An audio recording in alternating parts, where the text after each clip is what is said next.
Yo, what's going on YouTube? Thank you so much for clicking on my thumbnail. Those new to my page, go ahead and check out that trailer video right after this one so you can see what I'm all about and maybe I can earn you a subscribe.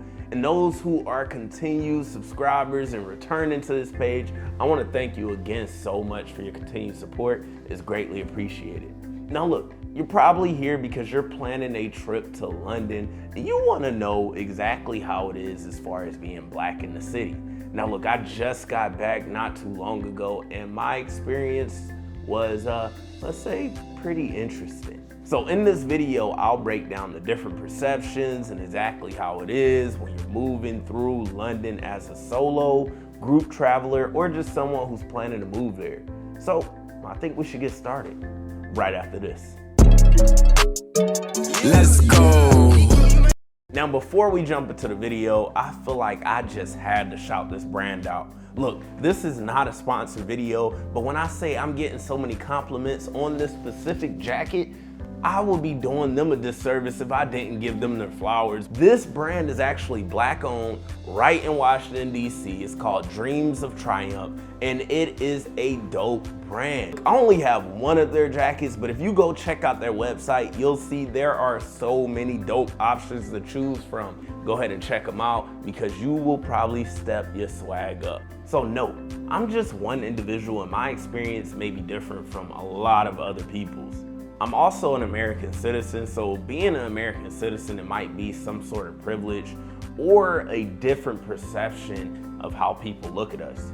All is to say, the good or the bad that I experienced in London, it could be completely different from someone else. So back to why you're here. So I was in London for a short period of time, right? I think I was there for about 4 days, about 4 nights. It was a very quick trip. However, being in a foreign place, we're all aware that it may be difficult to get around, traffic flow can be completely confusing, and just knowing where things are, it could be very daunting.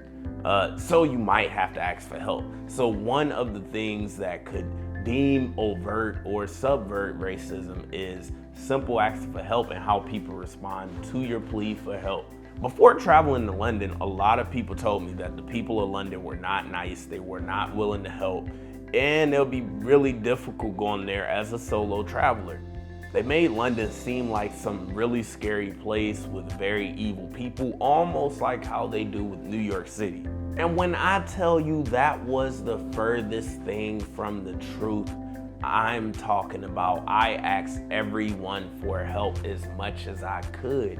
Only because I knew I was going to make this video and I wanted to see exactly how people would react to me. Every single time I needed help, I could easily get help and people were very welcoming. Number 2 is me just being friendly and trying to make small talk with different people. Now look, being that they said London was a very mean place, I was expecting this not to go so well.